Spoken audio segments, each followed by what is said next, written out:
Banjir dan longsor yang menerjang Aceh, Sumatera Utara, dan Sumatera Barat diyakini menjadi alarm serius darurat kerusakan lingkungan. Pasca banjir bandang, tumpukan kayu gelondongan menumpuk di sungai di wilayah Tapanuli Selatan, Sumatera Utara. Sebelumnya, sebuah video amatir menunjukkan kayu-kayu tersebut hanyut terbawa banjir. Gelondongan kayu-kayu ini hanyut saat banjir bandang melanda 4 desa di Kecamatan Batang Toru, Tapanuli Selatan, Selasa lalu. Wahana Lingkungan Hidup Indonesia, WALHI, menyebut penyebab paling serius dari bencana di Aceh, Sumatera Utara, dan Sumatera Barat karena alih fungsi lahan. Aktivitas penebangan dan pembukaan lahan membuat kondisi hutan dan resapan air berkurang, sehingga meningkatkan risiko banjir bandang selama beberapa tahun terakhir. Kita bisa lihat gitu ya, dari sejarah karhutla, dari sejarah banjir bandang, lalu longsor, kita bisa lihat berapa banyak tumbukan-tumbukan kayu bekas tebangan gitu ya, bekas tebangan yang hadir yang bisa kita lihat gitu ya. Nah, ini kan memperlihatkan bahwa aktivitas ilegalnya ada, masih eksis gitu ya.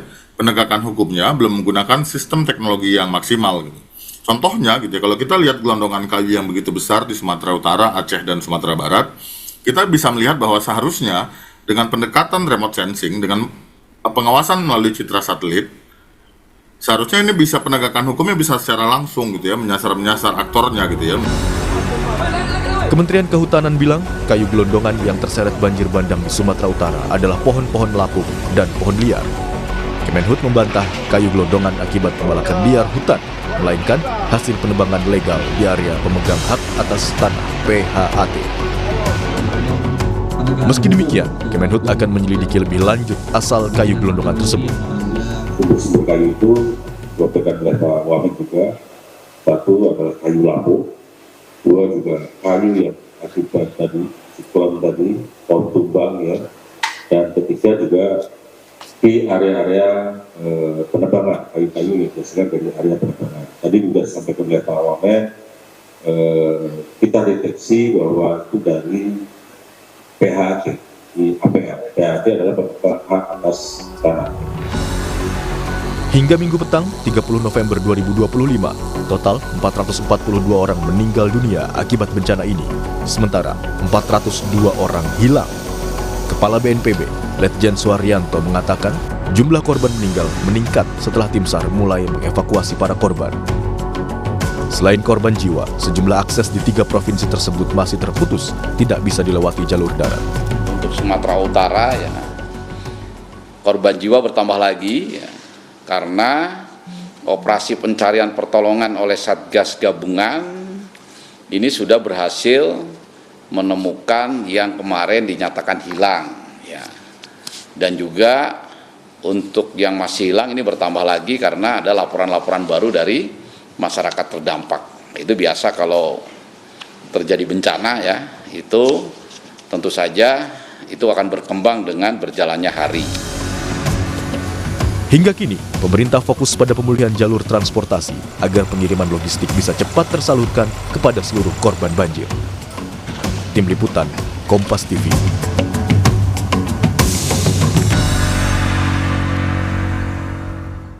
Kerusakan fungsi hutan secara masif dan juga deforestasi diduga menjadi pemicu longsor dan juga banjir bandang di Sumatera, kemudian di Aceh juga, saudara. Bagaimana langkah menyikapinya? Kita akan bahas bersama dengan Ketua Tim Kampanye Hutan Greenpeace, Ari Rompas, yang sudah hadir di studio. Selamat pagi, Mas Ari. Selamat pagi. Ya.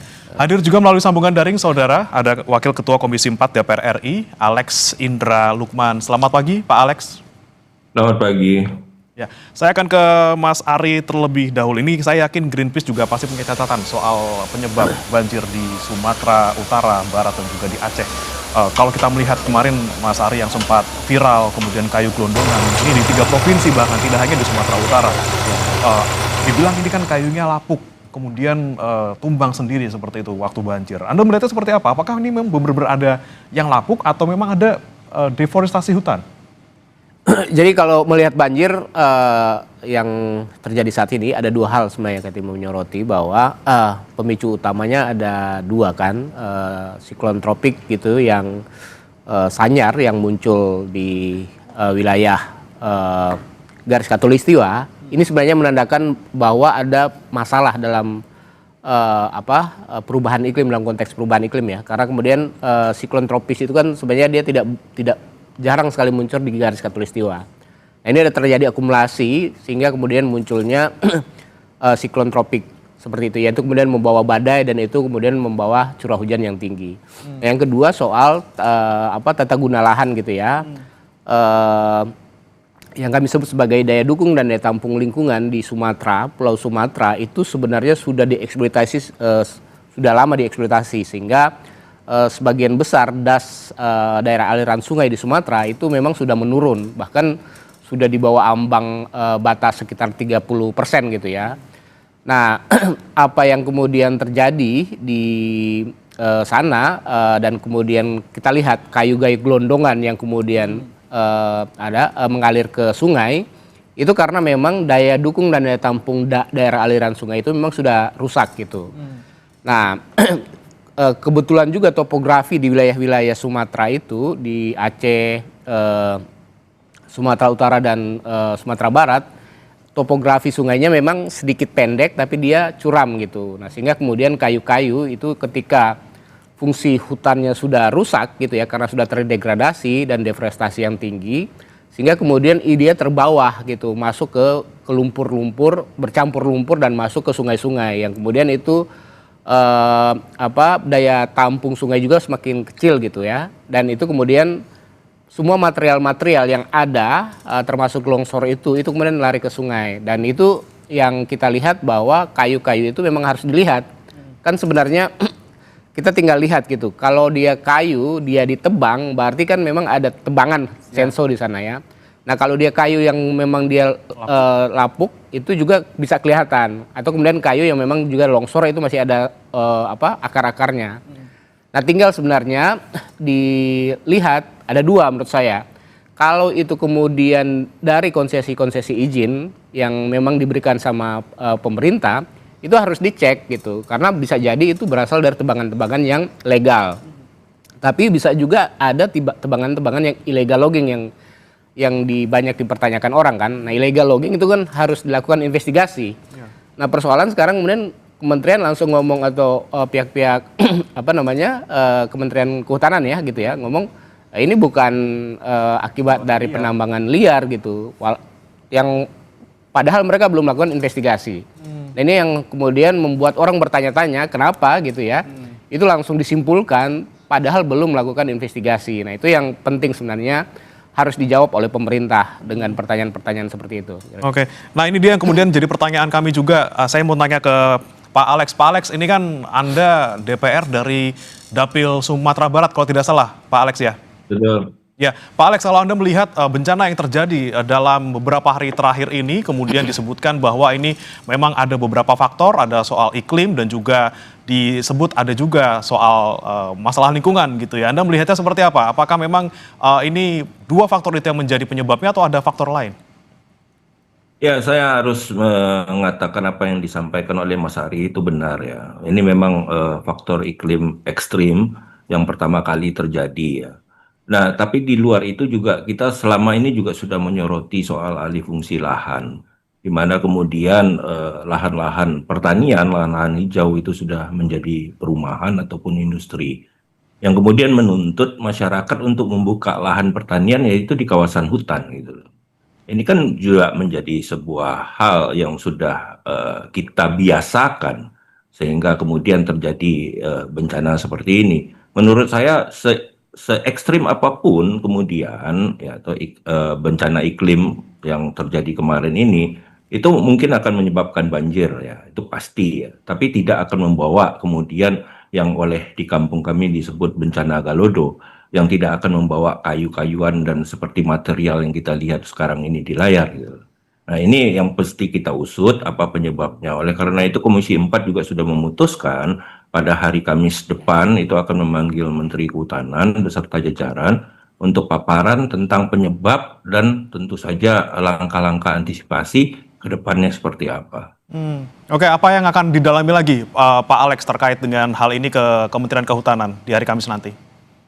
Ya, yang kita fokus terutama untuk daerah aliran sungai ya. Seperti apa kemudian yang mendapatkan izin Ya, terutama juga kemudian seperti apa yang disampaikan oleh Mas Ari tadi, kita juga menyadari sekali sekarang pemerintah sedang membuat one map policy ya. Ini yang kita akui bahwa antara peta RT RW, peta Kehutanan dan juga peta HGU yang diterbitkan oleh BPN itu apabila kita tumpuk menjadi satu, itu jangankan lahan ya, menurut saya juga sungai dan gunung pun akan pindah tempatnya. Nah, ini yang harus kita sempurnakan dan kita perbaiki ke depannya. Dan segala hal yang terkait ini akan kita ulas nanti pada rapat pada hari Kamis nanti. Baik, baik. Saya kembali ke Mas Ari. Mas Ari, kalau Anda dari Greenpeace sendiri ini kalau tidak salah sudah punya data ya. Kemudian siapa yang diduga menjadi pelaku? Kalau tidak salah beberapa perusahaan yang ada di Sumatera. Seperti apa datanya, Mas? Ya, kita coba sebenarnya kan kalau melihat di Sumatera itu di Aceh, Sumatera Utara dan Sumatera Barat gitu ya. Tapi kita coba fokus misalnya pendekatannya di daerah aliran sungai yang di Batang Toru gitu. Das Batang Toru yang itu yang kemudian memang menjadi pusat terjadinya banjir. Nah, di Das Batang Toru itu sebenarnya luas hutan alam yang tersisa itu sekitar 167.000 hektar gitu. Nah, atau memang dia masih lebih di atas ambang batas ya, karena memang di atas 30%. Tapi di atas 30% pun daerah aliran sungai itu masih terjadi banjir bandang gini ya, yang terjadi. Dan kita juga melihat di wilayah Das Batang Toru itu sekitar 70.000 hektar yang sudah terdeforestasi.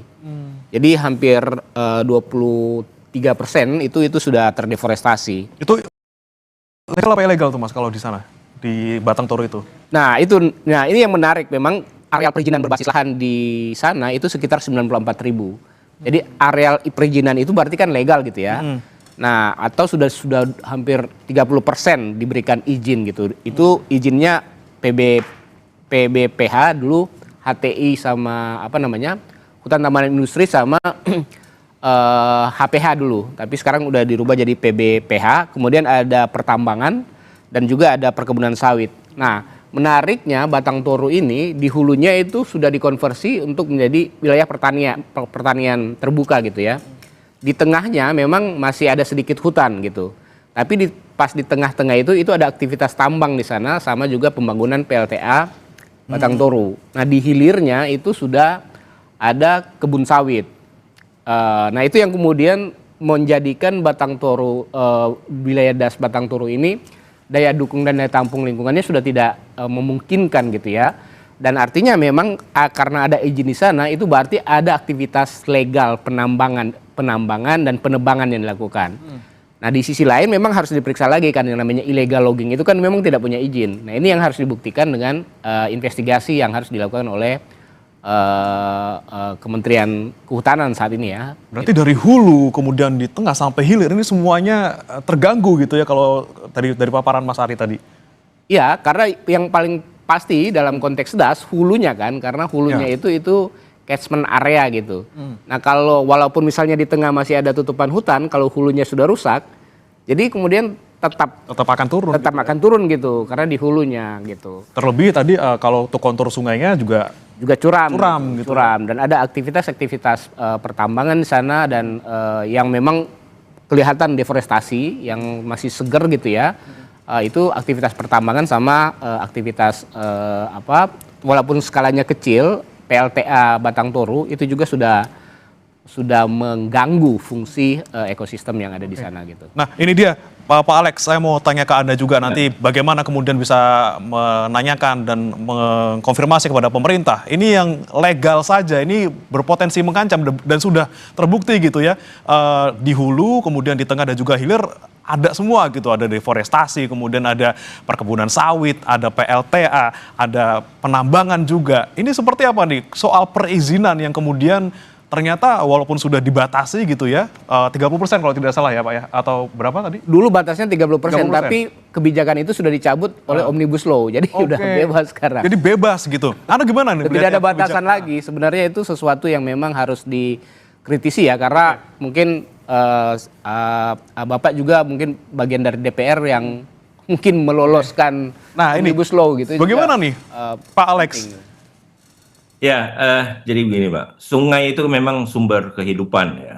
Hanya kita juga harus kemudian sekarang penuh dengan komitmen penuh ya, bahwa daerah hulu itu tidak boleh diapa-apakan. Dalam arti kata memang harus dijaga hutannya. Apapun alasannya kemudian tidak boleh ada izin di daerah hulu gitu loh.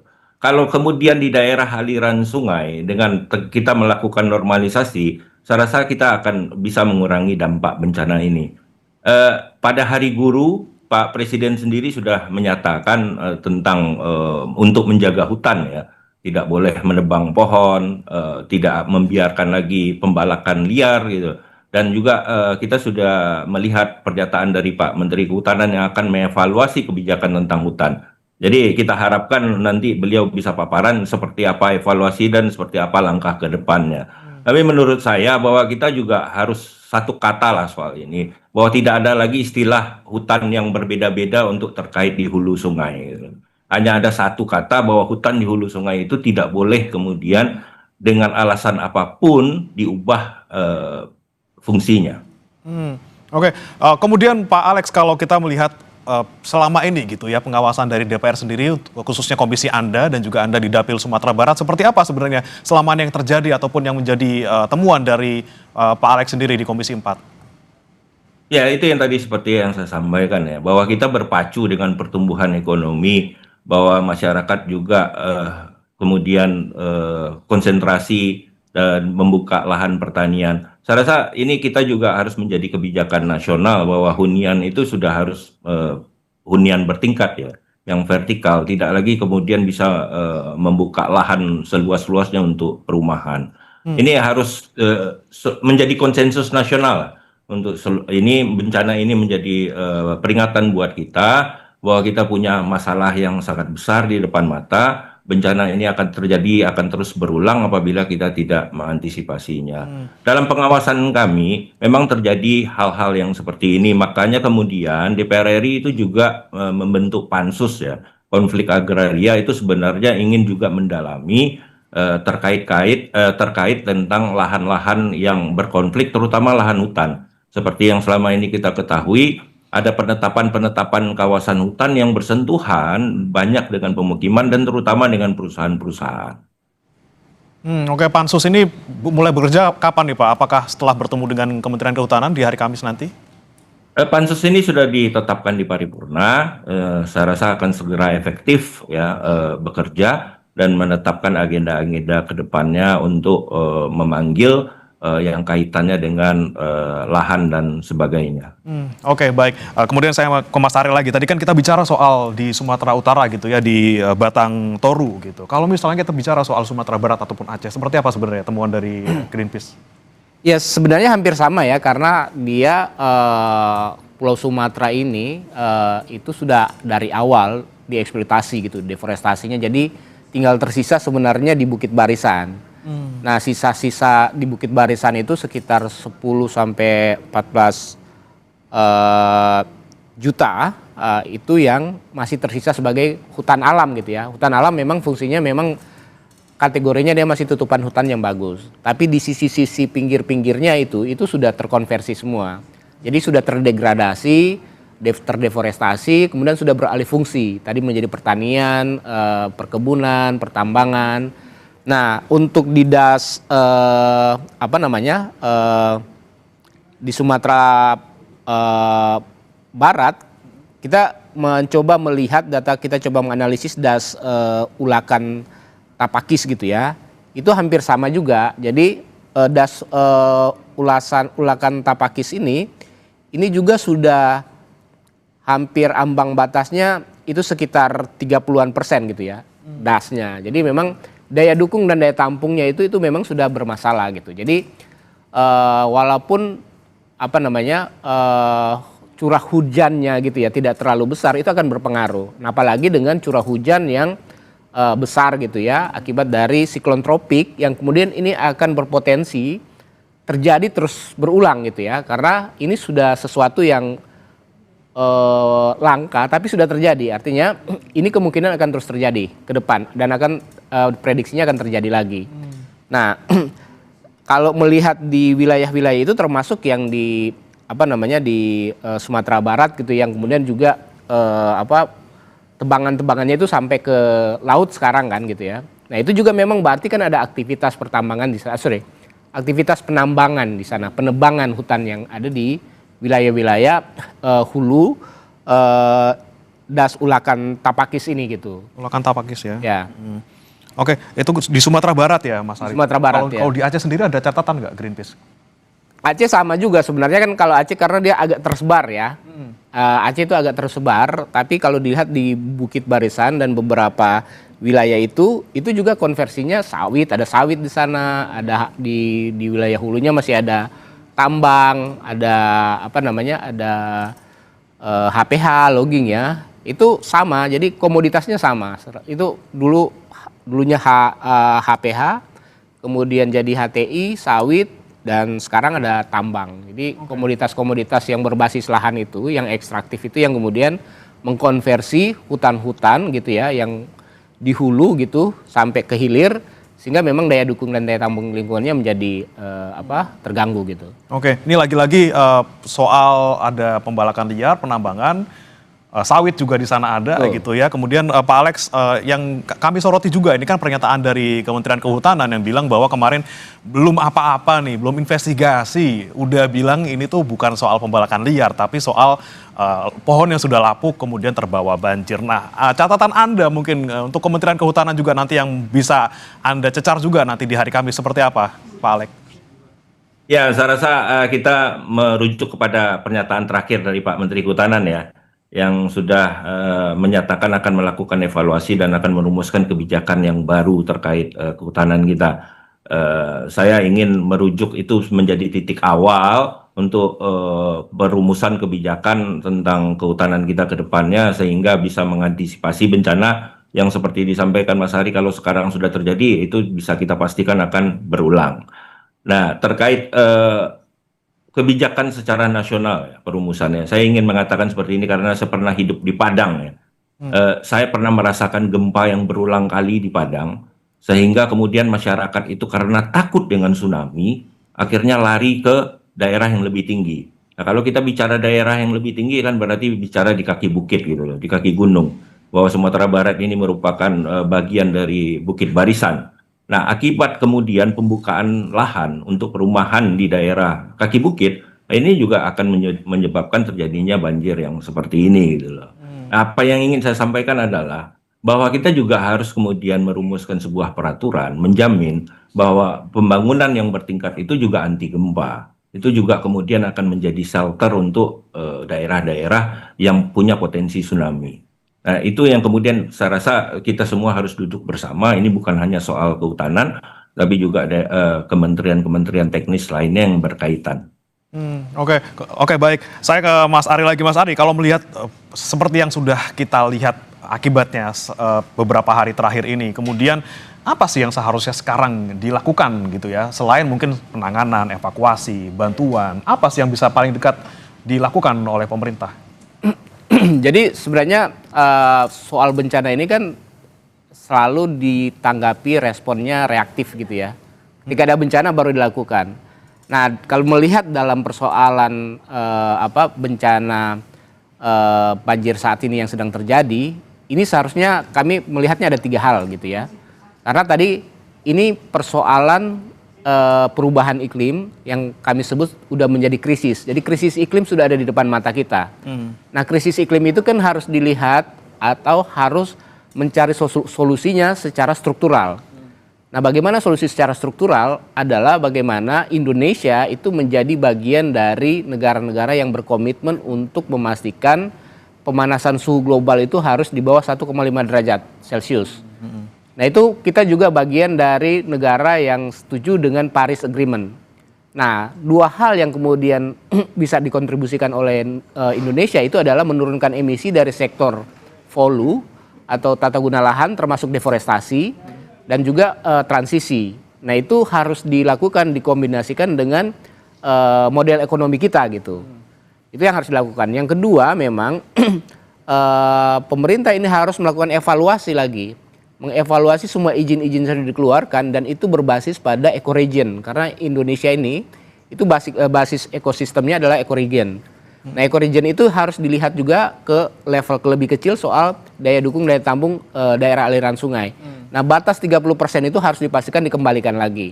Nah, itu harus dilakukan evaluasi dan dipulihkan wilayah-wilayah yang sudah kritis gitu. Wilayah-wilayah kritis memang harus dipulihkan. Nah, itu yang harus dilakukan. Nah, yang ketiga ini yang paling penting adalah sebenarnya kita meminta negara ini menetapkan wilayah bencana ini sebagai bencana nasional gitu. Karena persoalan hari ini yang sedang terjadi di sana dan kita lihat misalnya beberapa di Sibolga gitu ya, masyarakat udah kehabisan bahan pangan gitu ya. Nah, itu harus direspon. Kemudian data-data yang ada sudah 400 yang meninggal ya, bahkan yang hilang juga masih ada. Nah, itu butuh respon yang cepat untuk menemukan mereka gitu kan, dan memulihkan wilayah-wilayah dan rumah-rumah mereka yang rusak. Ini butuh resource yang besar karena saya pikir pemerintah daerah itu masih gagap dalam melakukan itu, sehingga kemudian dengan ditetapkannya ini menjadi bencana nasional, distribusi dan penanganan ini bisa cepat. Nah, ini yang saya bilang harus integrasi. Jadi nggak bisa kemudian hanya dibilang respon cepat yang harus dilakukan ya. Respon yang cepat yang harus dilakukan sebenarnya menetapkan ini menjadi bencana nasional sehingga kemudian ini bisa resource-nya bisa diperkuat dan gitu. Baik, terakhir saya ke Pak Alex. Pak Alex, lagi-lagi nih desakan untuk menetapkan bencana nasional ini kemudian mengemuka dari berbagai pihak gitu ya, melihat dampak yang luar biasa, kemudian korban yang juga luar biasa. Bahkan pemerintah daerah juga banyak yang sudah give up gitu ya untuk menangani ini semua. Perlukah kemudian segera mungkin untuk kita tetapkan bencana nasional, dan apa yang paling dekat harus dilakukan pemerintah dalam bencana ini, Pak? Ya, saya tidak ingin mengomentari ya, tidak ingin memberikan pernyataan tentang kesiapan pemerintah daerah di provinsi lain. Tapi kemarin saya mendampingi Ibu Ketua Komisi 4, Ibu Titik Soeharto ke Sumatera Barat. Kami melihat bahwa pemerintah daerah masih bisa menjalankan fungsinya dengan baik. Salah satu kriteria dari status bencana ini adalah soal kesiapan pemerintah daerah. Nah, kalau untuk Sumatera Barat sendiri, pemerintah daerah bisa menjalankan fungsi dengan baik. Yang dibutuhkan di dalam masa tanggap darurat ini adalah gotong royong kita bersama. Pendataan yang baik dari pemerintah daerah sehingga kemudian bantuan dari pemerintah pusat bisa fokus untuk segera menangani dampak dari bencana ini. Nah, kalau daerah lain ya memang kalau pemerintah daerahnya sudah tidak sanggup, ya memang harusnya terjadi peningkatan status bencana menjadi status bencana nasional ya, itu kalau menurut saya. Kalau sekarang belum perlu, Pak Alex? Ya, itu yang tadi saya sampaikan. Saya tidak ingin mengomentari kesiapan pemerintah daerah yang lain, tapi Sumatera Barat menurut saya dari apa yang kami kunjungi kemarin, dari dialog dengan pemerintah daerah, dengan gubernur, wakil gubernur, dengan Pak Pangdam, dengan Bapak Kapolda, untuk itu status bencana memang tidak perlu nasional karena pemerintah daerah sedang mendata dan ada respon yang cepat dari pemerintah pusat untuk memberikan bantuan terhadap aspirasi dari pemerintah daerah.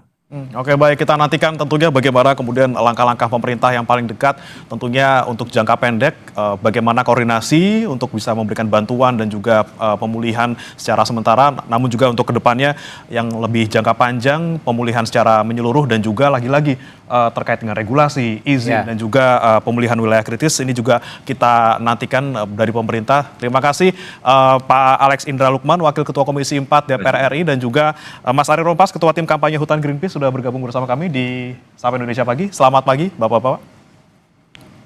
Selamat pagi.